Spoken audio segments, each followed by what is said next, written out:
It might not be the most popular view, but a performance like this suggests that, for West Ham United, David Moyes is the right man at exactly the right time.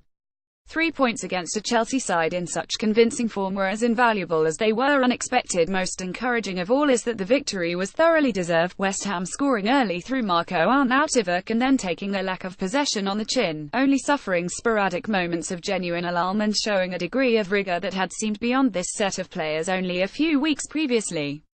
The fact that Arnautovic, an expensive summer signing who had failed to score since his arrival from Stoke City, made the decisive contribution may be seen as a success for Moyes, too. Arnautovic was consigned to the bench for Sunday night's narrow defeat at Manchester City, a showing whose battling nature now seems to have set the template for West Ham's effort to escape relegation. Recalled to the starting lineup in a bid for more attacking thrust at home, he was excellent here, posing a menace from the off and capitalising on a flat-footed start from Chelsea to score a slickly worked winner. The side's contrasting tempos during the early moments had suggested this would be an opportune time to catch Chelsea out.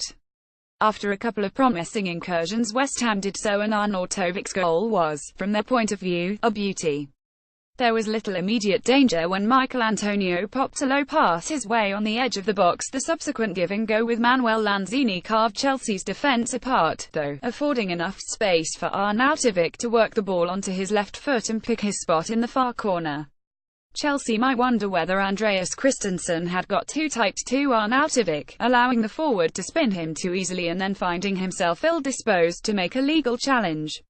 It was an isolated, but significant, example of the sloppiness that characterized their start.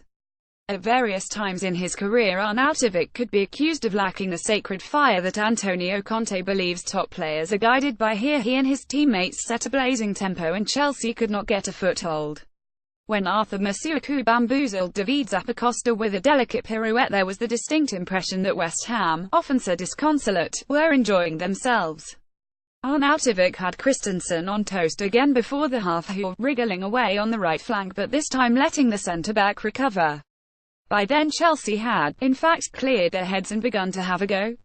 Eden Hazard's volley across goal and a blocked Janeway Bakayoko drive hinted at improvement became closer still when Adrian, retaining his place in goal while Joe Hart looked on from the bench, made sharp stops to his left from N'Golo Kante and Zappacosta in quick succession. When Alvaro Morata, who had earlier been spared a yellow card by Anthony Taylor despite throwing himself to the ground in the penalty area, hooked over, there was the sense West Ham were being forced into the kind of rearguard action that proved insufficient against City.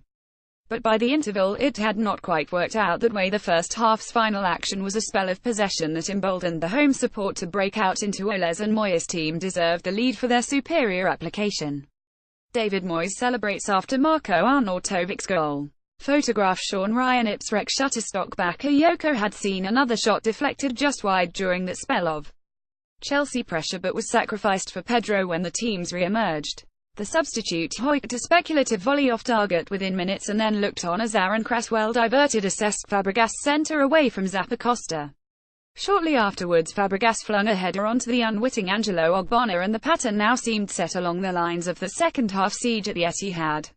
West Ham's best hope of attacking respite was to set Arnautovic off against Christensen, who was the subject of a penalty appeal when the Austrian's flick deflected off his hand. It looked a fair shout even if Christensen's agency was questionable. Arnautovic would have had another clear shooting chance were it not for his intervention. Adrian's second yellow card for time-wasting of the week summarized West Ham's priorities, although the greater frustration for Conte was his team's inability to turn territory into genuine chances. He made his remaining changes by the 64th minute, but the lack of sharpness was endemic. A home defense superbly marshalled by Winston Reid was not for turning around, and too many final balls, particularly from wide, felt speculative. They did not pick a way through until 7 minutes from time when Morata, played onside by Masuaku after Kante nudged pass, flashed wide, the kind of opportunity he has routinely buried. Hazard and Fabregas, the latter in added time, both missed the target as Chelsea became increasingly flustered. West Ham held out in a triumph of organisation and perspiration, a victory in their manager's image and the kind that can change a season.